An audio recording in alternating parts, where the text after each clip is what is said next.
Good morning class. Open your SST book lesson number 18 India's diverse culture.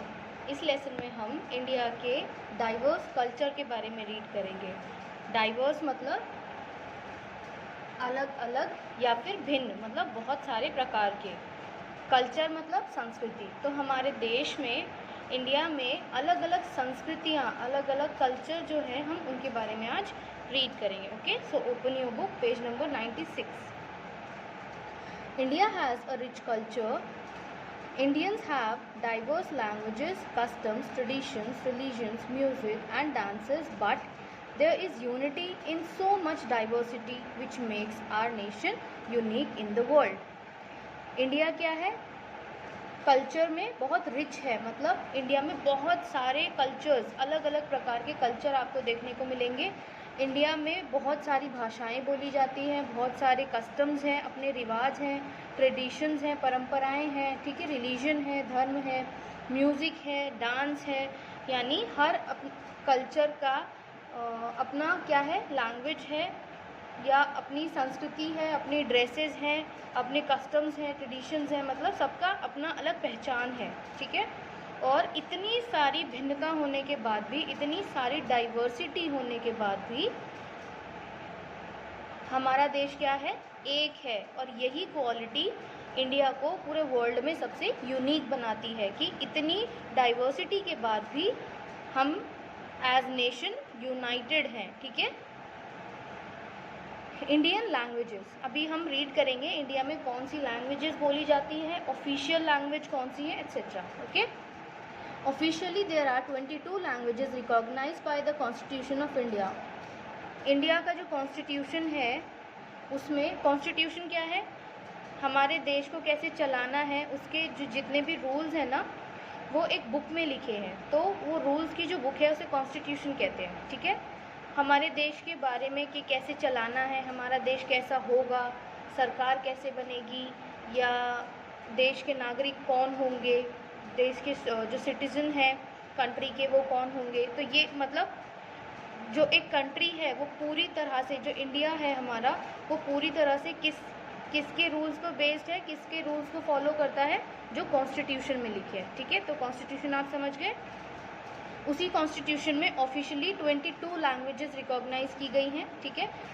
मतलब constitution 22 languages को officially recognise करता है, पहचानता है कि ये लैंग्वेजेस इंडिया में ऑफिशियली बोली जाती हैं. ठीक है. नॉट ऑफिशियली मतलब ये भाषाएं इंडिया में बोली जाती हैं, लेकिन इसका मतलब ये नहीं कि 22 ही हैं, बहुत सारी लैंग्वेजेस हैं, बट ऑफिशियली 22 रिकॉग्नाइज्ड है. Okay.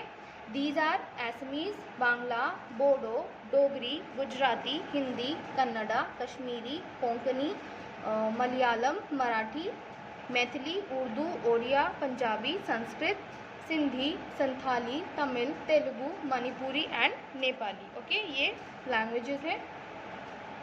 Several other languages are also spoken by people of India. इन लैंग्वेजेस के अलावा और भी बहुत सारी लैंग्वेजेस हैं जो इंडिया के लोगों द्वारा बोली जाती है. Dialects are different form of the same language. Dialect क्या है, सेम लैंग्वेज के डिफरेंट फॉर्म है. मतलब लैंग्वेज क्या होती है, भाषा, और डायलेक्ट क्या होता है, बोली. तो एक ही लैंग्वेज की अलग अलग बोलियाँ भी है. जैसे अगर आप दिल्ली में रहते हैं तो यहाँ जो हिंदी बोलने का तरीका है, हिंदी बोलने की जो बोली है, और अगर आप हैदराबाद में जाएंगे वहाँ पर जो लोग हिंदी बोलते हैं उनके बोलने के तरीके में भी आपको डिफरेंस देखने को मिलेगा, है ना. तो लैंग्वेज सेम है, हिंदी वहाँ भी बोल रहे हैं, हिंदी यहाँ भी बोल रहे हैं, बट डायलेक्ट अलग हो गया. ठीक है. तो किसी सेम लैंग्वेज की अलग अलग डायलेक्ट्स भी हो सकते हैं. तो 22 लैंग्वेजेस तो रिकॉग्नाइज है कॉन्स्टिट्यूशन में.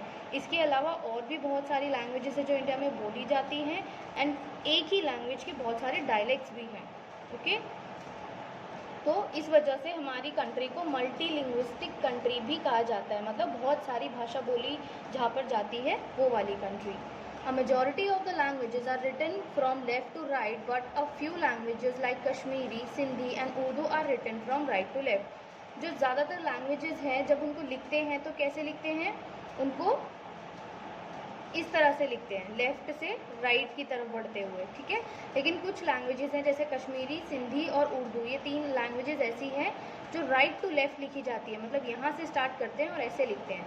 आप सेंटेंस हिंदी या इंग्लिश जो भी लिखते हैं तो आप ऐसे स्टार्ट करते हो, ऐसे सेंटेंस लिखते हैं, लेकिन कश्मीरी, सिंधी और उर्दू में सेंटेंस ऐसे स्टार्ट करके ऐसे लिखते हैं, ठीक है। Hindi is the official language of India. India की ऑफिशियल लैंग्वेज क्या है? Hindi. Sanskrit is the oldest language of India, और संस्कृत क्या है? इंडिया की सबसे पुरानी language.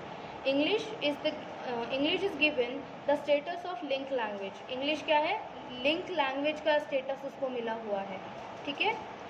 A lot of official work is done in English. बहुत सारा जो वर्क है इंडिया का, ऑफिशियल वर्क है, वो इंग्लिश में ही किया जाता है, ठीक है। इसलिए इंग्लिश को लिंक लैंग्वेज कहा जाता है या लिंक लैंग्वेज का स्टेटस प्राप्त है। अब लिंक लैंग्वेज क्यों? लिंक मतलब जो दो लोगों को जोड़ सके, राइट, या दो चीज़ों को जोड़ सके। तो इंग्लिश को लिंक लैंग्वेज किस लिए कहा? क्योंकि इंडिया में बहुत सारे लोग ऐसे भी हैं जो हिंदी नहीं बोलते हैं। अब हिंदी ऑफिशियल लैंग्वेज है, बट बहुत सारे लोग ऐसे हैं, जैसे अगर आप सदर्न पार्ट में जाएंगे, इंडिया के साउथ में जाएंगे, तो वहाँ पर लोगों को हिंदी नहीं आती है, राइट। तो ऐसे लोग, ऑफिशियल लैंग्वेज है तो उनको हिंदी ना बोलने आते हैं ना लिखने आती है, तो फिर वो अपना जो ऑफिशियल वर्क है या जो भी काम वो है किस लैंग्वेज में करेंगे। तो इसीलिए हिंदी उनको नहीं आती है जो कि ऑफिशियल लैंग्वेज है, तो दूसरी लैंग्वेज है इंग्लिश जो उनको जोड़ती है, ठीक है। ऑफिशियल वर्क वो फिर इंग्लिश में करते हैं जो लोग हिंदी में नहीं करते हैं।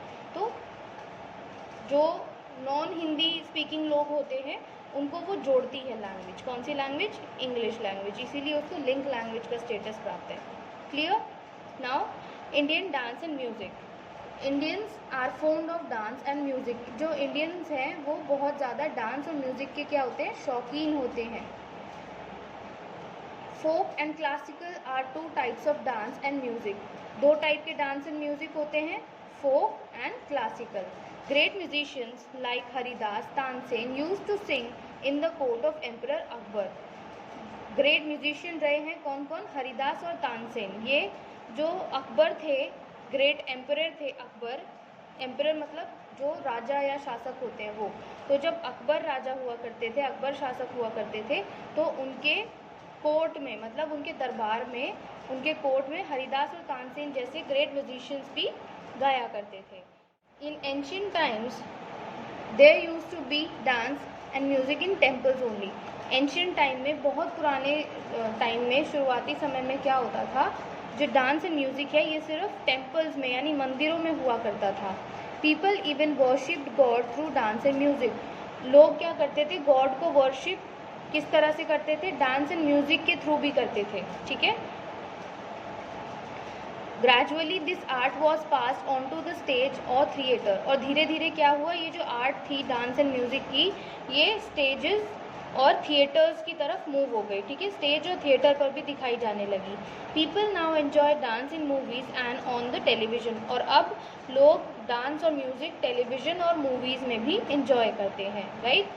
Singing and dancing is also common in festivals to express their happiness.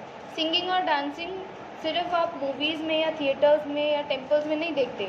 Singing dancing क्या है? एक कॉमन तरीका है लोगों का अपनी हैप्पीनेस को एक्सप्रेस करने का। फेस्टिवल्स में, त्योहारों में लोग क्या करते हैं?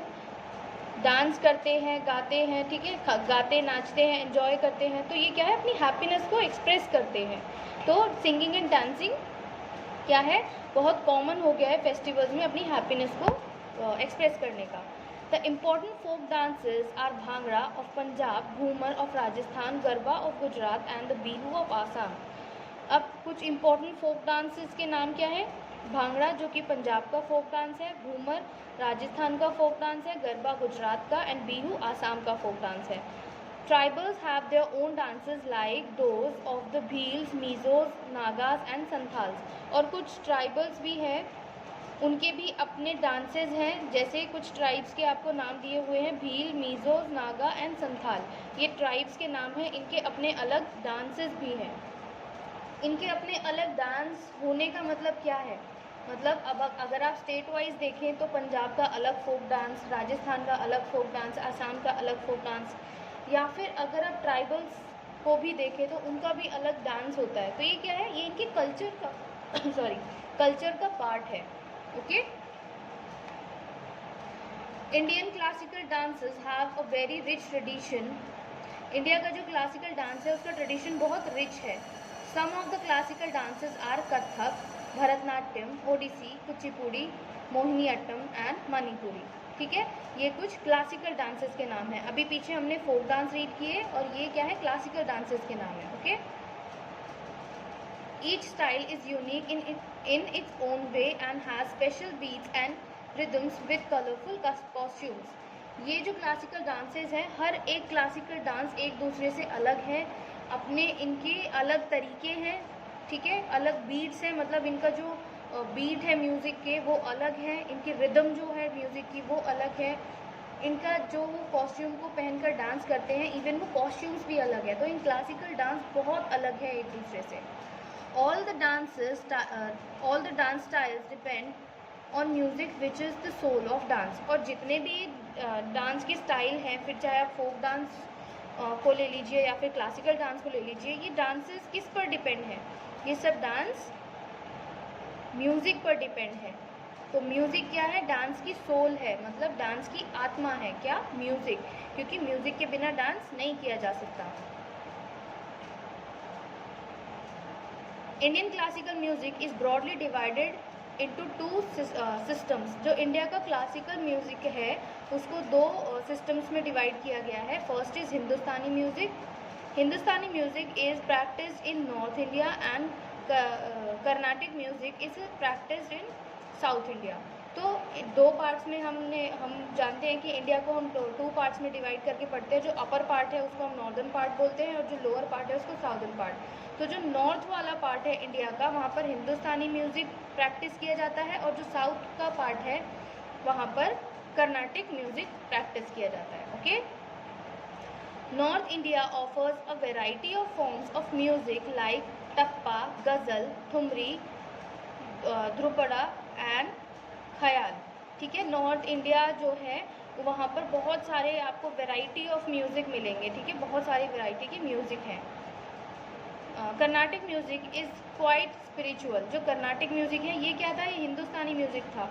यहाँ पर आपको म्यूज़िक के भी अलग अलग फॉर्म्स देखने को मिलेंगे, लेकिन वहीं जो कर्नाटिक म्यूज़िक है वो थोड़ा स्पिरिचुअल है, धार्मिक है। Lot of importance is given to bhakti and devotion, क्योंकि इसमें कर्नाटिक म्यूज़िक में ज़्यादातर जो इम्पोर्टेंस दी जाती है वो भक्ति को और डिवोशन को दी जाती है। ओके।